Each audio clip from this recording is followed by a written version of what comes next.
ನೀವು ನೋಡ್ತಾ ಇದ್ದೀರಾ ಮೈಂಡ್ ಇಟ್ ಮೀಡಿಯಾ. ನಾನ್ ಸಮೀನಾ. ಬಾಲಿವುಡ್ನ ಖ್ಯಾತ ನಟ ಸೈಫ್ ಅಲಿ ಖಾನ್ ಮೇಲೆ ಬೆಳ್ಳಂಬೆಳಗ್ಗೆ ಅಟ್ಯಾಕ್ ಆಗಿದೆ. ಬಾಂದ್ರಾದಲ್ಲಿರುವ ಅವರ ಮನೆಗೆ ನುಗ್ಗಿದ ದುಷ್ಕರ್ಮಿಯೊಬ್ಬ ಸೈಫ್ ಅಲಿ ಖಾನ್ಗೆ ಚಾಕುವಿನಿಂದ ಇರಿದ ಪರಿಣಾಮ ಅವರು ಗಂಭೀರವಾಗಿ ಗಾಯಗೊಂಡಿದ್ದಾರೆ. ನಿನ್ನೆ ರಾತ್ರಿ ಸುಮಾರು 2:00 ಸೈಫ್ ಅಲಿ ಖಾನ್ ತನ್ನ ರೂಮಲ್ಲಿ ಮಲಗಿದ್ದಾಗ ಯಾರೋ ಅಪರಿಚಿತ ಚಾಕು ಹಾಕಿದ್ದಾನೆ. ಮನೆ ಹೊರಗಡೆ ಅಷ್ಟೊಂದು ಸೆಕ್ಯೂರಿಟಿ ಇದ್ರೂ ಕೂಡ ಸೈಫ್ ಅಲಿ ಖಾನ್ ಮನೆಗೆ ನುಗ್ಗಿದ ದರೋಡೆಕೋರ ಸೈಫ್ ಅಲಿ ಖಾನ್ ಅವರ ಮೇಲೆ ಬರೋಬ್ಬರಿ 6 ಬಾರಿ ಚಾಕುವಿನಿಂದ ಇರಿದಿದ್ದ ಅಂತ ಪೊಲೀಸರು ಹೇಳಿದ್ದಾರೆ. ಇದರಲ್ಲಿ 2 ಕಡೆ ಇರಿತ ತುಂಬಾ ಡೀಪ್ ಆಗಿದೆ ಮತ್ತು ಬೆನ್ನು ಮೂಳೆ ಹತ್ತಿರ ಗಾಯ ಆಗಿದೆ ಅಂತ ಡಾಕ್ಟರ್ ಹೇಳಿದ್ದಾರೆ. ರೂಮಲ್ಲಿ ರಾತ್ರಿ ಯಾಕೆ ಇಷ್ಟೊಂದು ಸೌಂಡ್ ಆಗ್ತಾ ಇದೆ ಅಂತ ಎಚ್ಚರಗೊಂಡು ಮನೆಯವರು ಬಂದು ನೋಡಿದಾಗ ಹಲ್ಲೆಕೋರ ಅಲ್ಲಿಂದ ಕಾಲ್ ಕಿತ್ತಿದ್ದಾನೆ. ತಕ್ಷಣ ಸೈಫ್ ಅವರನ್ನ ಲೀಲಾವತಿ ಆಸ್ಪತ್ರೆಗೆ ದಾಖಲು ಮಾಡಿದ್ದಾರೆ. ಬೆಳಗ್ಗೆ 5:15 ಆರಂಭವಾಗಿದ್ದ ಆಪರೇಷನ್ ಸದ್ಯ ಮುಗ್ದಿದೆ. ಇನ್ನೂ ಕೆಲವು ಆಪರೇಷನ್ಗಳು ಮಾಡಬೇಕಿವೆ ಅಂತ ವೈದ್ಯರು ಹೇಳಿದ್ದಾರೆ. ಸೈಫ್ ಅಲಿ ಖಾನ್ ಸ್ಥಿತಿ ತುಂಬಾ ಗಂಭೀರವಾಗಿದ್ದು ಮುಂಬೈನ ಲೀಲಾವತಿ ಹಾಸ್ಪಿಟಲ್ನಲ್ಲಿ ಚಿಕಿತ್ಸೆ ನೀಡಲಾಗ್ತಾ ಇದೆ. ಅಗತ್ಯ ಬಿದ್ರೆ ಫಾರಿನ್ಗೂ ಶಿಫ್ಟ್ ಮಾಡೋ ಬಗ್ಗೆ ಚಿಂತನೆ ನಡೆದಿದೆ. ನುರಿತ ವೈದ್ಯರ ತಂಡ ಅವರಿಗೆ ಚಿಕಿತ್ಸೆ ಕೊಡ್ತಿದ್ದಾರೆ. ಘಟನೆಯ ಬಗ್ಗೆ ತಿಳಿದ ತಕ್ಷಣ ಸ್ಥಳಕ್ಕೆ ಬಂದ ಪೊಲೀಸರು ತನಿಖೆಯನ್ನ ಸ್ಟಾರ್ಟ್ ಮಾಡಿದ್ದಾರೆ. ಆದಷ್ಟು ಬೇಗ ದುಷ್ಕರ್ಮಿಯನ್ನ ಪತ್ತೆ ಹಚ್ಚುತ್ತೇವೆ ಅಂತ ಮುಂಬೈ ಪೊಲೀಸರು ಹೇಳಿದ್ದಾರೆ. ಸದ್ಯ ಪೊಲೀಸರು ಎಫ್ಐಆರ್ ದಾಖಲಿಸಿಕೊಂಡು ತನಿಖೆ ಚುರುಕುಗೊಳಿಸಿದ್ದಾರೆ. ಸೈಫ್ ಅಲಿ ಖಾನ್ ಮನೆಯಲ್ಲಿ 3 ಕೆಲಸಗಾರರು ಇದ್ರು. ಅವರನ್ನೆಲ್ಲ ಪೊಲೀಸರು ವಿಚಾರಣೆ ಮಾಡ್ತಾ ಇದ್ದಾರೆ. ಪೊಲೀಸ್ ಮೂಲಗಳ ಪ್ರಕಾರ ಮನೆ ಕೆಲಸದಾಕೆ ಮನೆಯಲ್ಲೇ ಮಲಗಿದ್ದಾಗ ಒಳಗೆ ನುಗ್ಗಿರುವ ಆರೋಪಿ ಮನೆ ಕೆಲಸದಾಕೆ ಜೊತೆಗೆ ಜಗಳ ಮಾಡಿದ್ದಂತೆ. ಆಗ ನಿದ್ರೆಯಿಂದ ಎದ್ದು ಬಂದ ಸೈಫ್ ಇವರಿಬ್ಬರ ಜಗಳ ಬಿಡಿಸಲು ಪ್ರಯತ್ನಿಸಿದ್ದಾರೆ. ಆಗ ಆಗಂತುಕ ಸೈಫ್ ಮೇಲೆ ಏಕಾಏಕಿ ಚಾಕುವಿನಿಂದ ಅಟ್ಯಾಕ್ ಮಾಡಿದ್ದಾನೆ ಎಂದು ಹೇಳಲಾಗಿದೆ. ಈ ಬಗ್ಗೆ ಪ್ರತಿಕ್ರಿಯೆ ನೀಡಿರುವ ಪೊಲೀಸ್ ಹಿರಿಯ ಅಧಿಕಾರಿ ಸೈಫ್ ಅಲಿ ಖಾನ್ ಅವರನ್ನ ಲೀಲಾವತಿ ಆಸ್ಪತ್ರೆಗೆ ದಾಖಲಿಸಲಾಗಿದೆ. ದರೋಡೆಕೋರ ಅವರಿಗೆ ಚಾಕುವಿನಿಂದ ಇರಿದಿದ್ದಾನೆ. ಈ ಬಗ್ಗೆ ತನಿಖೆ ನಡೆಸ್ತಾ ಇದ್ದೇವೆ.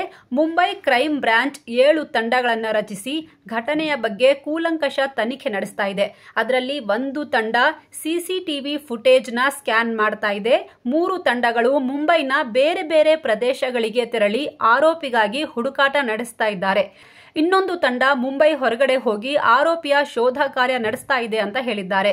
ಇನ್ನು ಸೈಫ್ ಅಲಿ ಖಾನ್ ಆಸ್ಪತ್ರೆಗೆ ದಾಖಲಾದ ಬಗ್ಗೆ ಪ್ರತಿಕ್ರಿಯೆ ನೀಡಿರುವ ಲೀಲಾವತಿ ಆಸ್ಪತ್ರೆಯ ಮುಖ್ಯ ಕಾರ್ಯನಿರ್ವಹಣಾ ಅಧಿಕಾರಿ ಡಾಕ್ಟರ್ ನೀರಜ್ ಉತ್ತಮಣಿ, ಸೈಫ್ ಅಲಿ ಖಾನ್ ಅವರನ್ನ ಬೆಳಗ್ಗಿನ ಜಾವ 3:00 ಆಸ್ಪತ್ರೆಗೆ ದಾಖಲಿಸಲಾಯಿತು. ಅವರ ದೇಹದ ಮೇಲೆ 6 ಗಾಯಗಳಾಗಿವೆ. 2 ಕಡೆ ಗಂಭೀರವಾಗಿ ಇರಿತಕ್ಕೊಳಗಾಗಿದ್ದಾರೆ. 1 ಗಾಯ ಅವರ ಬೆನ್ನು ಮೂಳೆಯ ಹತ್ತಿರದಲ್ಲೇ ಇದೆ. Neuro surgeon doctor Nitin Dange, cosmetic surgeon doctor Leena Jain ಮತ್ತು anaesthesia specialist doctor Nisha Gandhi ಖಾನ್ಗೆ ಶಸ್ತ್ರಚಿಕಿತ್ಸೆ ನೀಡ್ತಾ ಇದ್ದಾರೆ. ಶಸ್ತ್ರಚಿಕಿತ್ಸೆಯ ನಂತರವೇ ಹಾನಿಯ ಪ್ರಮಾಣವನ್ನ ನಾವು ಹೇಳೋಕೆ ಸಾಧ್ಯವಾಗುತ್ತೆ ಅಂತ ನೀರಜ್ ಉತ್ತಮಣಿ ಹೇಳಿದ್ದಾರೆ. ಸದ್ಯ ಬಾಲಿವುಡ್ ನಟ ಸೈಫ್ ಅಲಿ ಖಾನ್ ಅವರಿಗೆ ಶಸ್ತ್ರಚಿಕಿತ್ಸೆ ನಡೀತಾ ಇದ್ದು ಆ ನಂತರ ವೈದ್ಯರು ನಟನ ಆರೋಗ್ಯ ಹೇಗಿದೆ ಅನ್ನೋದರ ಬಗ್ಗೆ ಮಾಹಿತಿ ನೀಡಲಿದ್ದಾರೆ. ಈ ಬಗ್ಗೆ ಮಾಧ್ಯಮಗಳಿಗೆ ಹೇಳಿಕೆ ನೀಡಿರುವ ಸೈಫ್ ಪತ್ನಿ ಕರೀನಾ ಕಪೂರ್ರ ಪಿಆರ್ ಟೀಮ್, ರಾತ್ರಿ ಮನೆಯಲ್ಲಿ ದರೋಡೆ ಪ್ರಯತ್ನ ನಡೆದಿದೆ. ಆ ಟೈಮಲ್ಲಿ ಪ್ರತಿರೋಧ ಒಡ್ಡೋಕೆ ಹೋಗಿದ್ದ ಸೈಫ್ಗೆ ದರೋಡೆಕೋರ ಚಾಕು ಇರಿದಿದ್ದಾನೆ. ಸದ್ಯ ಸೈಫ್ ಆಸ್ಪತ್ರೆಯಲ್ಲಿ ಚಿಕಿತ್ಸೆ ಪಡಿತಾ ಇದ್ದಾರೆ. ಉಳಿದ ಕುಟುಂಬ ಸದಸ್ಯರು ಸೇಫ್ ಆಗಿದ್ದಾರೆ. ದಯವಿಟ್ಟು ಯಾರು ಯಾವುದೇ ಊಹಾಪೋಹ ಹರಡಿಸಬೇಡಿ ಅಂತ ಮನವಿ ಮಾಡಿದ್ದಾರೆ. ಸ್ವಿಟ್ಜರ್ಲೆಂಡ್ನಲ್ಲಿ ಕುಟುಂಬ ಸಮೇತ ನ್ಯೂ ಇಯರ್ ಸೆಲೆಬ್ರೇಟ್ ಮಾಡಿ ಕಳೆದ ವಾರವಷ್ಟೇ ಸೈಫ್ ಮುಂಬೈಗೆ ಬಂದಿದ್ರು. ಹಾಗೆ ನೋಡಿದ್ರೆ ಖಾನ್ಗಳ ಪೈಕಿ ಸೈಫ್ ಅಲಿ ಖಾನ್ ನಿರುಪದ್ರವಿ. ಯಾವತ್ತೂ ಯಾವುದೇ ಕಾಂಟ್ರವರ್ಸಿಗಳಲ್ಲಿ ಹೆಚ್ಚು ಸುದ್ದಿ ಆದವರಲ್ಲ.